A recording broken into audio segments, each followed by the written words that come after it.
The New York Jets season is over, but NFL football rolls on.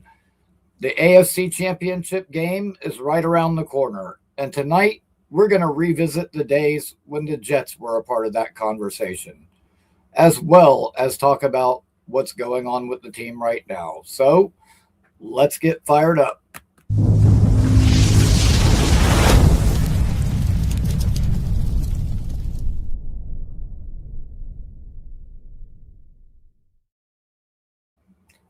Thank you, everyone, for joining me. While you're here, make sure to subscribe to the channel. We have a lot more good content coming your way, as well as some very cool prizes coming out this month and next. And while you're here, hit that like button as hard as you can.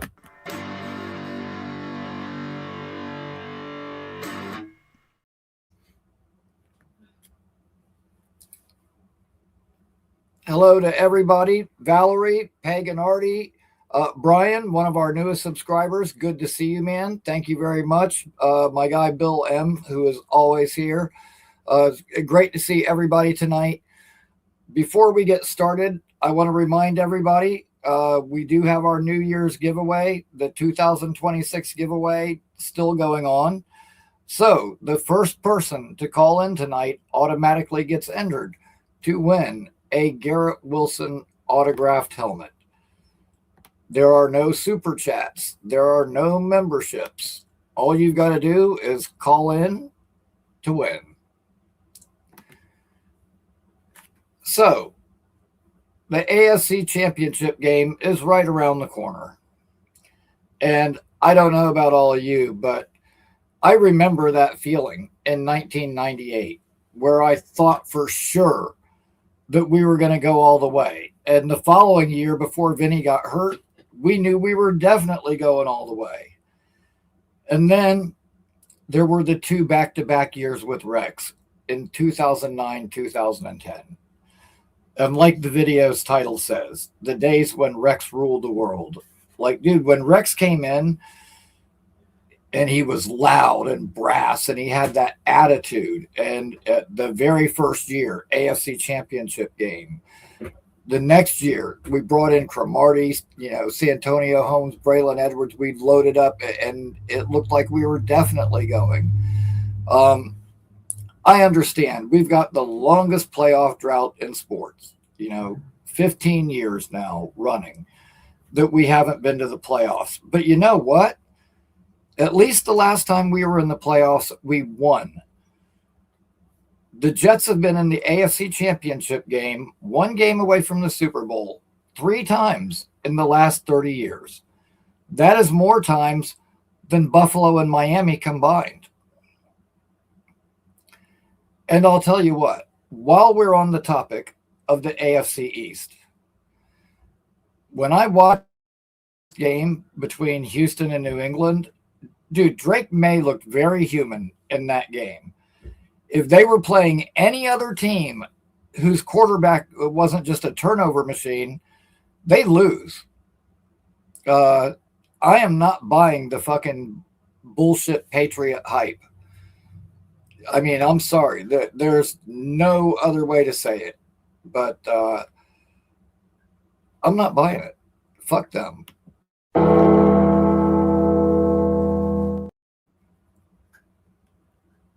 The Patriots aren't as good as people have made them out to be.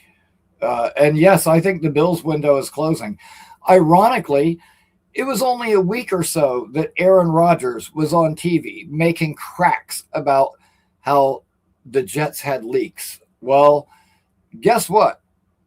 Everybody knew when Pittsburgh's coach was getting fired. By the way, Aaron Rodgers, last 2 teams he's played for have fired their coaches. Just saying. But you know what? There are no leaks. We didn't even know the Jets were interviewing defensive coordinator candidates until they announced it, until they wanted everybody to know. We didn't know Sauce was getting traded. You know what? There are no leaks. Rodgers can make all the cracks he wants about the Jets having leaks, but guess what? When Aaron Glenn booted his ass out the door, it fixed the last leak we had left, because there ain't nobody going on fucking McAfee and pointing fingers at other people on the team with him being gone. So, at any rate, like, man, I'll tell you what, like in 98, and that was my first year, like, being a Jets fan. And so my very first year, we went to the AFC Championship game. And man, I thought for sure we were going to the Super Bowl that year. And then the 2 years with Rex, like man, and that's it. I became a fan in like 98. And so 98, 2000, like all the early 2000s, we were in the playoffs more than we were out. It was like in 2 years, 1 year out, in 3 years, 1 year out. So my Jets fandom started with us being a playoff team all the time. And so that's what I'm used to, or what I was used to. Unfortunately, I've had to get used to something a little bit different more recently.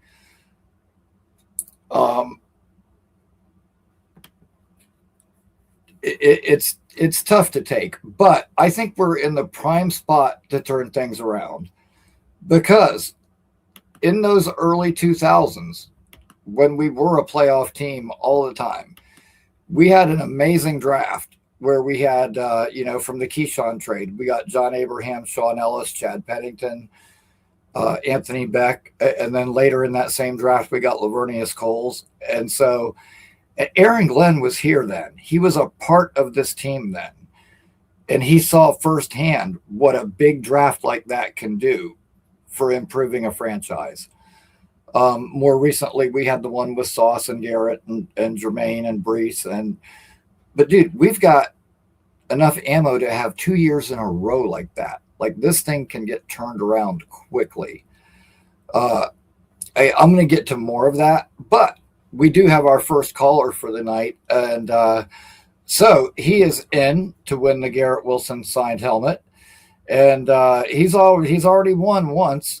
He won a couple of weeks ago, a Cool Skull Jets hoodie.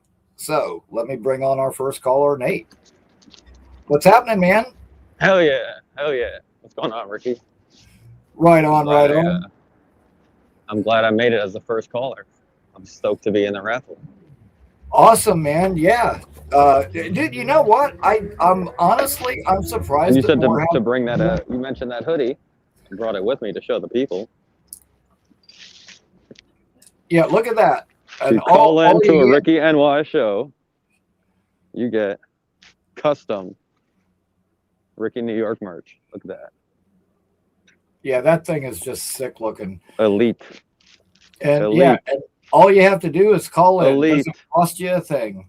You know what's crazy is after I sent yours out, my very next paycheck, I went back to get myself one, and they're gone. Like, I can't get it. I wouldn't even know where. I scanned the QR code on the thing you sent, and it took me to some weird Asian site that didn't have it. So, but you know what? That's the weird thing. Like, I would say that I use different sites, but I'm pretty sure it's the same site. But what happens is, like, you'll see the stuff, and it'll be there, and if you don't buy it right then, like within a month, it's gone. And for sure. I think what they do is, like, they sell shit with, like, the Jets or the Giants or, the Steelers or whoever on it until they get, like, a cease and desist letter from the NFL. And then they take the site down, and then a new site pops up with a different name with all the same items. Like, sometimes the descriptions don't even change. Like, they're word for word the same.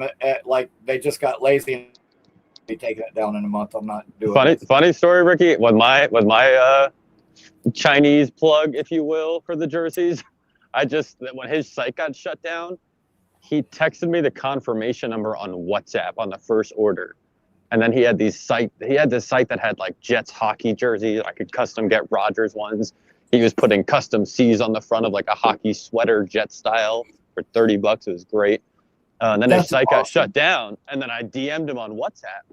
And so now for the last 2 years, I just DM the guy whenever I want anything on WhatsApp, and he kind of sends me what he has, and then I Zelle him or whatever. I do PayPal him, and then he ships it out to me. So we avoid the middleman of the website, if you will.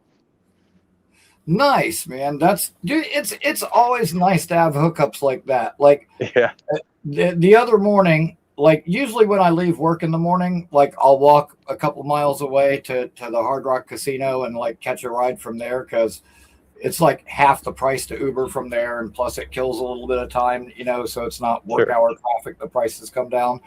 Well, the other day I'm walking, and as I'm walking up to the casino, there's a guy sitting at the red light, and he's like honking his horn. And I walk over, and it's the guy that owns the like little corner convenience store down the street from my house. And he's like, "Where are you going?" And I was like, "I'm walking over here to call a ride." And he's like, "Well, if you're going home, jump in." And I'm like, "All right, man." So caught a ride home for free, and that's nice. But like I did a bunch of work on his store when he first opened, and I actually put burglar bars on his store for him when it first opened, because people kept breaking into it.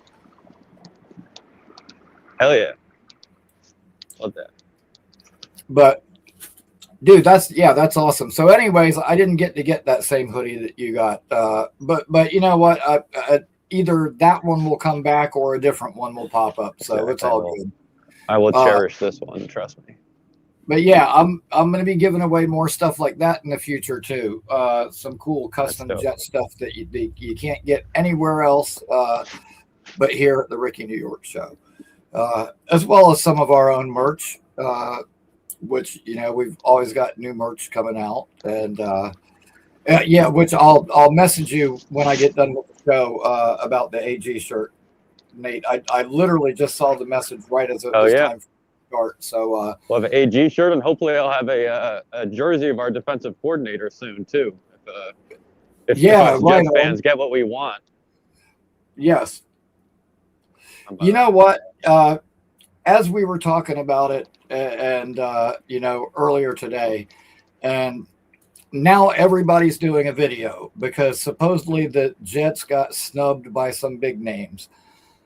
I'm not making too much of that myself because I don't know what those big names are. Like, if the big names are like Lovie Smith, well, he's a big name. I wouldn't want to hire him. Jim Schwartz, like, and nothing against Jim Schwartz, but dude, Jim Schwartz is a dick. And I say that with the utmost respect because I like people like that just simply don't give a fuck, and they're going to tell it like it is and tell you to your face whether you want to hear it or not. But his personality with Glenn's, I could not see the two of them coexisting. So I'm not heartbroken about that.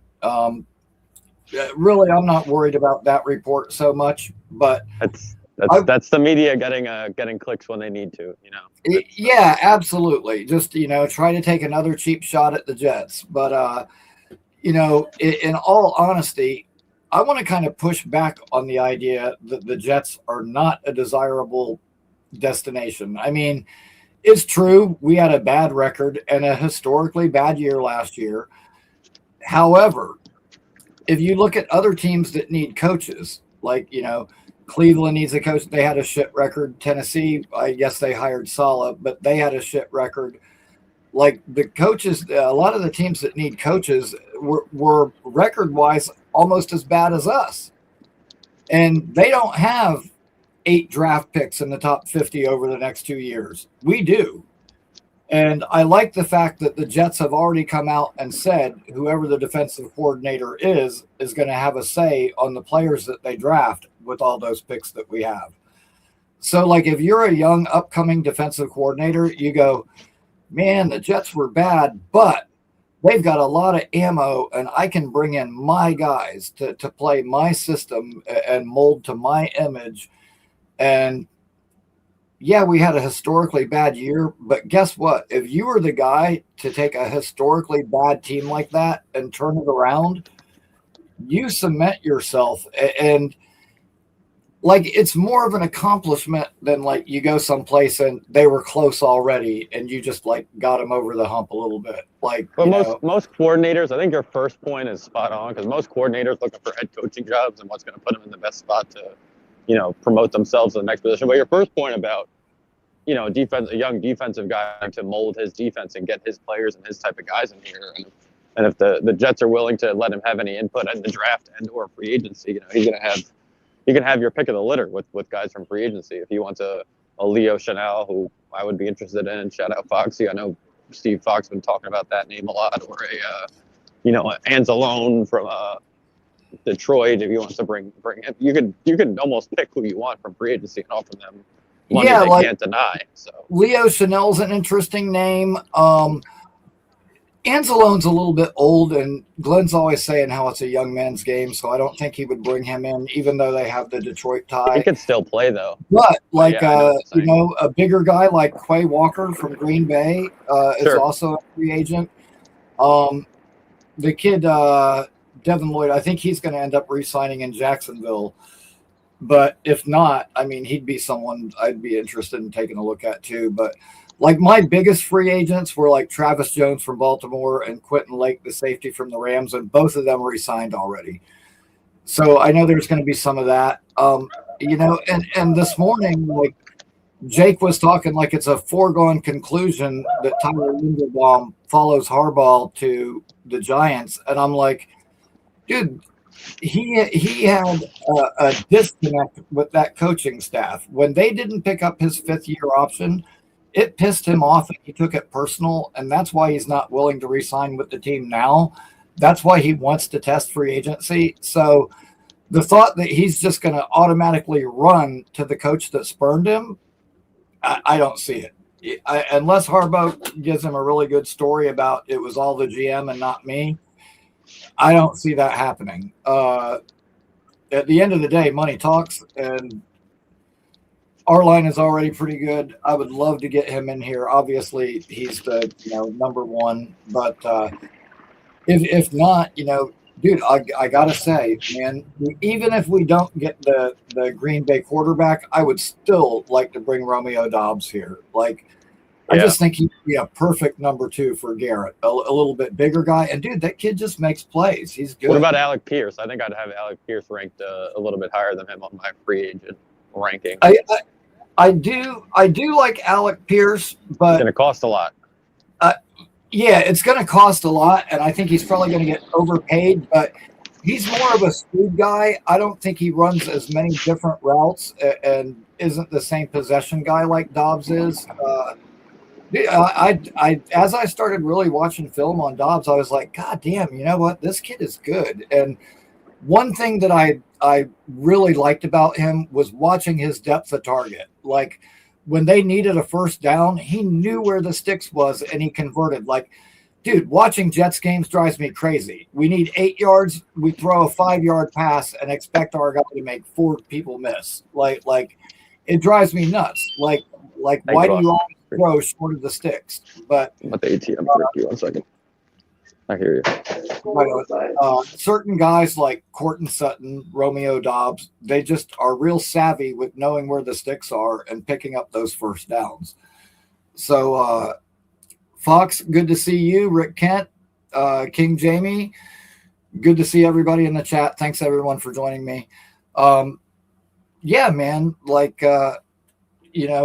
it's going to depend what we do on free agency, who we draft, but we get even 2 to 3 good free agents at positions of need, and it opens up what we can do in the draft so much. And I honestly believe with one solid free agency and one good draft, regardless of whether we get the quarterback or not, we can significantly improve this team over the course of 1 year. And I don't think 6 or 7 games next year is a crazy prediction.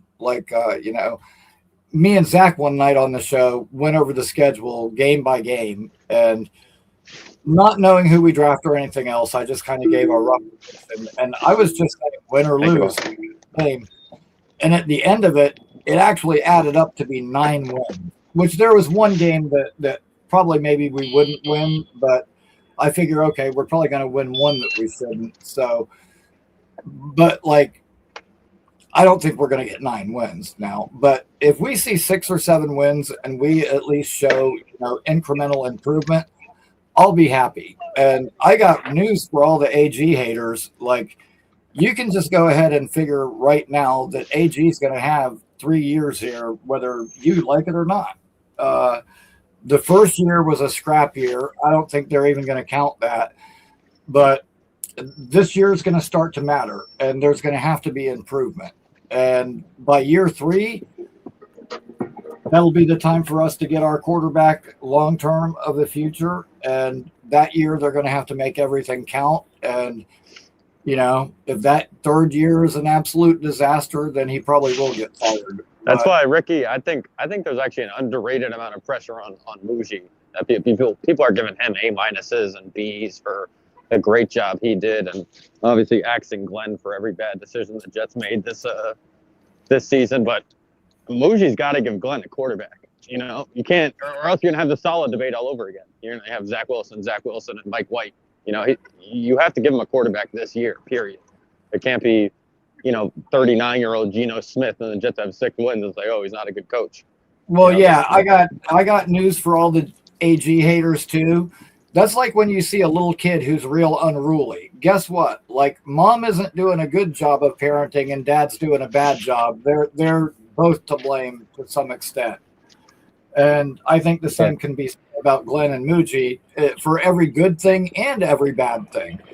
I think those two are actually very in tune with one another and very much on the same page. And I think everything is kind of a collaboration between the two of them. Absolutely. If he knew the quarterbacking was that bad and Justin Fields was that bad, why would he let his coach walk into a murderous season like that? He was just as part of that quarterback thing. Just as Glenn is in front of the media every day and has to answer questions every single move that's made by the Jets, you're going to have more sound bites on there. Yeah, we wanted him because of X, Y, Z. Absolutely. Muji talks twice. And funny that you bring that up, because earlier today, Jake, who, naturally he's been one of Aaron Glenn's biggest critics, he was saying, like, in regards to this draft, he was saying, like, well, Aaron Glenn's not going to come out there and say, like, oh, well, we're probably only going to win some games. We're still building. And, like, he said it like that was, a reasonable answer, and it is. But you know what? The same thing can be said about last year when Glenn came out and said, we're going to win now. Like, he's not going to come out and say, like, the quarterback was a dart throw and I don't really know these guys. Like, we probably won't win much. Like, no coach is going to say that. So, yeah. I wish he could have applied that same logic to Glenn's opening statement. If Muji spoke 100 times in front of the media and we all heard it, we would all be asking for his head instead of Glenn. Right. To answer all these questions this year. Dude, like, even now, now we've got it's gotten so ridiculous with the Glenn hate that now we have, like, suitcase gate, where people are going to try to, like, figure out a way to make fun of a guy putting up his suitcase because they just dislike him so much. They got to, I was like, well, y'all better back off. Look at that fucking steel case he's carrying. He's probably got the fucking nuclear codes in that thing. You're not lying. Yeah, that was a very Mission Impossible looking, fucking serious looking suitcase that he had there. All right, Rickie, I gotta run. I'm going to grab a drink and some food real quick. I'll be listening. Right on, man. Appreciate Thank you you calling again in for the like show. always, man. Enjoy your hoodie, and dude, thanks, and we'll definitely talk soon. And I'll message you when I get done. Yeah. Hell yeah. Look at that, man. Hell yeah. Oh, I'm jealous. I gotta get cool. I gotta get like one of those when they come back around. Get like Rickie. All right, peace out, y'all. I'll see you in a little bit. Absolutely, Have man. a good one, Rickie. Thank you. You too. Yeah. So, dude, that hoodie, that was one of the cooler ones that I've seen in a while. And when I was starting to give away prizes on the show, at first I was going to give away, naturally some show merch, promote the show, and as a nice thank you to the viewers. And but I didn't want it to be like only about me. So I started thinking, like, what can I give away? And everybody's giving away helmet. I need to shave.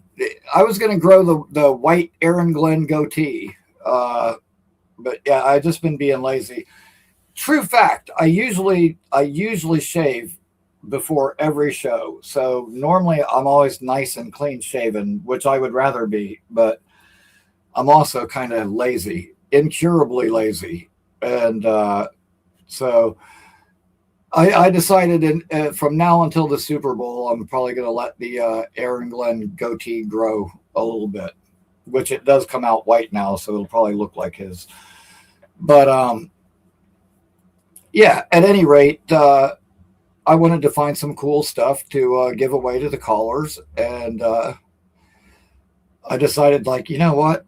I always, buy the cool Jets hats with the skulls on them, and people know me for that. So you know what? Maybe I'll find some cool Jets skull stuff and give it away. So, no, you weren't bullying me. It's all good. Like, dude, Rick Kent is like one of the nicest people. I met him here in Tampa. Not only did I get to meet him at the meetup, but I got to sit next to him at the game next day, and just total class. Exactly what you would expect. One of the nicest people, and had an awesome time. I can't wait to meet more of you. This year, I will be going to a home game. I'm not sure which one yet. I'm going to kind of try to keep in tune with some of my other Jet fan friends from the West Coast, and see if Rick's coming out or Addison's coming out or any of those guys are coming out, and try to plan it at the same time. So if I can meet as many of you guys at the same time as possible. So once the schedule comes out and we know exactly which games are when, I'll start, finalizing plans for that. But I am definitely coming back to New York this year and definitely going to a home game. So I will be seeing all of you this season at some point. But back to what I was saying. Dude, yeah, I don't think the Jets is, as undesirable of a destination as people are making it sound out to be. Like Nate was saying, a young up-and-coming defensive guy, and he gets input to the free agents. He gets input to the draft, especially with as many draft picks as we have. Like, you can really load the defense with your guys, your hand-picked guys. So, to me, that makes it more appealing. If I was the Jets, I would certainly use that as a selling point. And, yeah, man, I mean, the options aren't as bleak for the Jets as what people are making it sound. The Jets can make this seem appealing, I think, to a young candidate. And my only hope would be right now is that Jim Leonard takes being a former Jet as personally as Aaron Glenn did when he got here. Aaron Glenn said, out of all 32 teams, this was where he wanted to be. This is the job that he wanted. He had success as a Jet. He made it to the AFC Championship game, one game away from the Super Bowl. Jim Leonard was a Jet. He made it to the AFC Championship game, one game away from the Super Bowl. So Jim Leonard hasn't gotten a second interview yet, Rick Kent, but the second interview has to be like an in-person one. And until his team is eliminated from the playoffs, they can't do that. So they're waiting on him to either win or lose this weekend. If he loses, they can set that up right away. If he wins and goes on to the Super Bowl, they have to wait for that. But I don't know. People are saying that Wink Martindale is the early favorite. I don't know who's saying that, maybe because he was the first person they had in-person contact with or something. But dude, he's my last choice. I do not want Wink at all, period. I would say Jim Leonard, the guy from Cleveland, and then probably O'Neal like third. Although I have a weird feeling we could end up with O'Neal. If we don't land Leonard, I think it's a really good chance we do end up with O'Neal just because he has so much crossover with AG. And but Jim Leonard would be my first choice.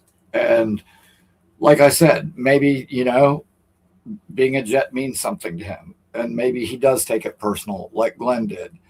And yes, you're going to a historically bad team if you're judging by the end of last season. But if you're the guy to turn that around, like, hey, the Jets gave up the most points for the last 3 games of a season ever, had a historically bad end to their season.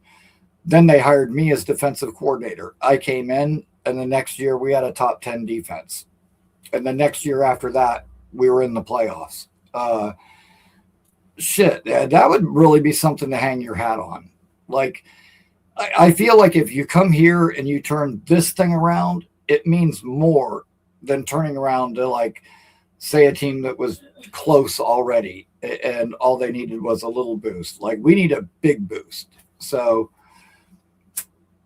you know what, Artie, why Leonard is getting so much love is because, kind of like Glenn, he's worked his way up the food chain, from being an assistant to being a position coach to being a defensive coordinator. Like, he's worked his way up and he's paid his dues. And dude, I'm real big on, like, paying your dues, like, or earning something. And furthermore, the fact that he is a former player who played at a very high level, just like Aaron Glenn. I think, and not that guys didn't respect Robert Saleh or whatever, but I think it's different for the players when they've got a guy in front of them who they know has played the game and played at a high level. I think they are more willing to accept the information, but, like, it just hits differently. And I think that I think he would be a terrific choice, honestly. Denver's defense is really good, and I think they've been seriously underrated. Like, you probably can't name, aside from JFM, obviously, and Pat Surtain, you probably can't name a lot of people on Denver's defense. They're not necessarily household names, but they're good. They're always really good, really solid. Also, Leonard was in Denver, and Muji came from Denver. Like, there's some crossover there. So, and there's also, the Aaron Glenn, Sean Payton connection too. So, there's definitely things that tie them together. And obviously, Leonard was a former Jet. But, you know what? I saw that too, Rick Kent. And I'm not going to say something discourteous about them trying to just skirt the Rooney Rule with that, but I don't think Chris Harris is a serious consideration. I would be really, really, really shocked if he was a serious consideration. And I would lose my shit too.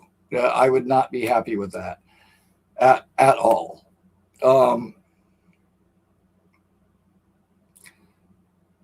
And David D brings up a good point. Like, O'Neal had a bad time last year with all the injuries the Lions had. But you know what? They were decimated with injuries the year before that. The year before last, they were missing Aiden Hutchinson for almost the whole year. They had numerous guys in their secondary that were out. Like they've gotten bit by the injury bug just as bad as us, if not worse, the last couple of years. Like, they've had a they've had a tough time. But yeah, like if you're the guy that comes in here and turns this Jets team around, you've got some freaking bragging rights. Like, I think if I was going to be hiring a guy to be, my coordinator, my assistant head coach, my next head coach, I would look at a guy and go, damn, he went to the Jets who were, last in the league in damn near everything and turned that place around. Like, Like, that guy's obviously good at his job. That guy can absolutely coach. So,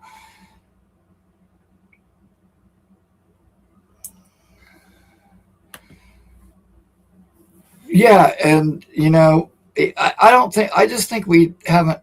We didn't have the right guys to begin with, and as fans, I do think that we overvalued some of these Jets players. Um, Aaron Glenn, I think when he got here, he didn't know these guys. He didn't know their personality or anything else. All he knew is what he saw on tape. And I can tell you right now, like, I remember Aaron Glenn as a player, and he was the same way he is now as a coach. Like, he just would kind of come out and tell it like it is. And I guarantee you, if you asked Aaron Glenn would say, like, I don't quit. Quit is not a word in my vocabulary. Like, that's not in my makeup. And if you would have asked him at the beginning of the year, he probably would have told you the same thing about most of the guys on this roster. And unfortunately, as the season unfolded, I think that he found out the hard way that there were some very physically gifted players like Quincy Williams who had some quit in him. There were guys who weren't really very good to begin with, like Tony Adams, who had some quit in him. Unfortunately, he had to learn that the hard way. So I am going to assume that he has learned from those mistakes. We're going to make over this linebacker room. We're going to make over those safeties. We're going to bring in some pass rush help, and we're going to bring in a good forward-thinking defensive coordinator like a Jim Leonard, and we're going to get this thing turned around. Yeah, I have no doubts. I am very confident. And as you heard me telling Nate earlier, yes, I do have AG t-shirts that I'm selling. And, dude, I believe. Okay. And when we hired Aaron Glenn, I was all gung-ho. Like 200%, that's my guy, I believe. Now, I wouldn't say that I've moved all the way to where, like, what am I saying? Like, err on the side of caution. The word I'm looking for is giving him the benefit of the doubt. Like, I don't feel I'm at that point yet where now I'm just giving him the benefit of the doubt. I have moved more that direction than where I started out, but I'm not quite there yet. I do still believe. Now, if we go through this free agency and we go through this draft and we're only, 3-3 or 2-4 or something like that to begin the season, then I'm probably going to be, okay, now I'm just giving him the benefit of the doubt for the time being, and I'm starting to worry. But we have a good free agency, a good draft, and we come out and we look competitive. And even if we're not winning every game, we're, showing improvement, then you know what? That might be the one thing that could make this team worse, is if I was to take over as the coach. Oh my goodness. I wouldn't even want to picture what that would look like, to be honestly. I'm not versed enough in the X's and O's to do a good job of that, I don't think. A defensive coordinator, maybe. A position coach, maybe. Really, if I was going to be anything, I think I would just want to be a scout. Like, dude, I would love that. Just get paid to travel around and watch football and break down film and evaluate prospects. Like, that would be awesome. Like, to me, that would be like a dream job. I would love to do that. Other than that, I don't really think that I really don't think that I would be probably much good at any of the other jobs. But it'll be interesting to see, man. We're getting close to time. The Senior Bowl is next week, and I'll be giving y'all updates on that as it's unfolding. There's quite a few prospects that I want to see. Nussmeier will be there. Taylor Green, the Arkansas quarterback, will be there.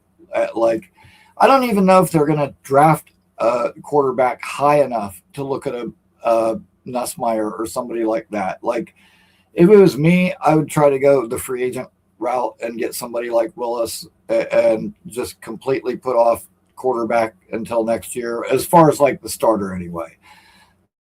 Now, in the later round, yeah, I would take a dart throw at, a Taylor Green or a Cade Klubnik or somebody like that. And at worst, you've got your long-term backup maybe.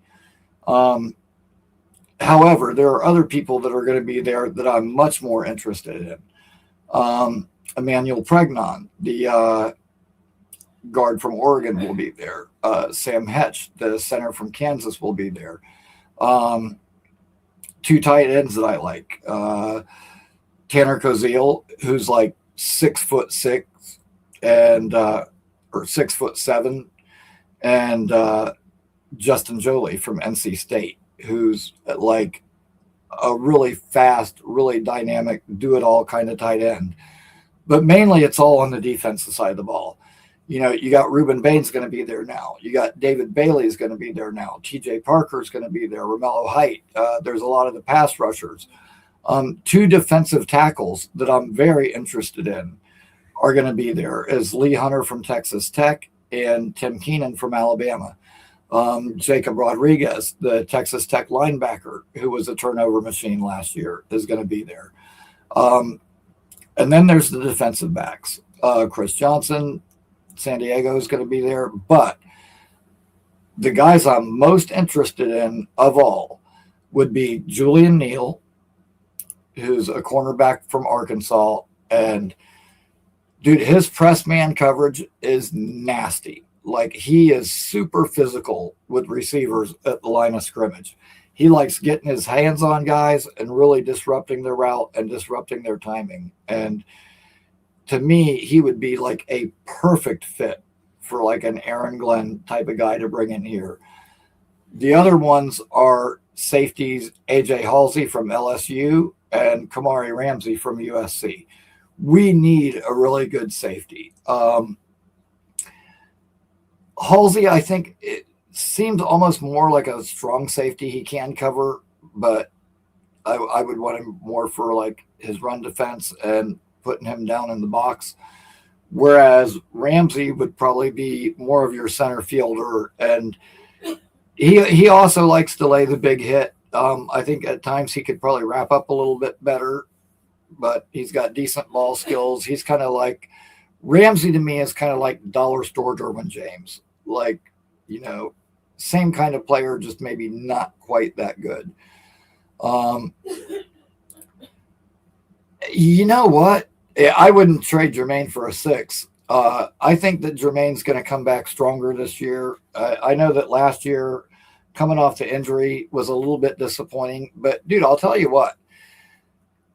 Like, a player can affect the game without showing up in the box score. Like, I know he didn't have the sacks last year, but, dude, there was a lot of times where Jermaine would cause the pressure. The quarterback steps up, and Briggs ends up dropping him and gets the sack. But Jermaine kind of affected things and made it happen. There were a lot of times where Jermaine was back there, and he just didn't get home.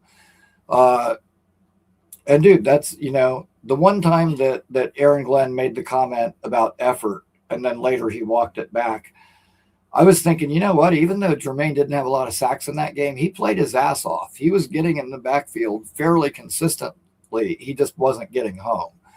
But he was still affecting the game. And likewise, like Malachi Moore in that game forced a turnover for like the second week in a row. And that kid was playing his ass off. So, like, and I think that's why Glenn walked it back. Like, when he stopped and thought about it, he realized it wasn't an effort problem across the whole team. It was just certain guys. And, dude, I don't blame him. because that Jacksonville game, Quincy Williams was so fucking bad that it was ridiculous. Like, dude, every single time they targeted him, it seemed like it was a touchdown. It was terrible. That was one of the most embarrassing things I have ever seen. And, dude, when you're a football player, everything you do, the good and bad, goes on tape, and that's part of your job resume. And I'm sorry, if I was Quincy Williams, I would be fucking embarrassed by what he put on tape last year. It was atrocious, and I am so ready to move on from him. I just am. And dude, it sucks. Quincy was one of my favorite players. I mean, I've got this drop that I play all the time, every show.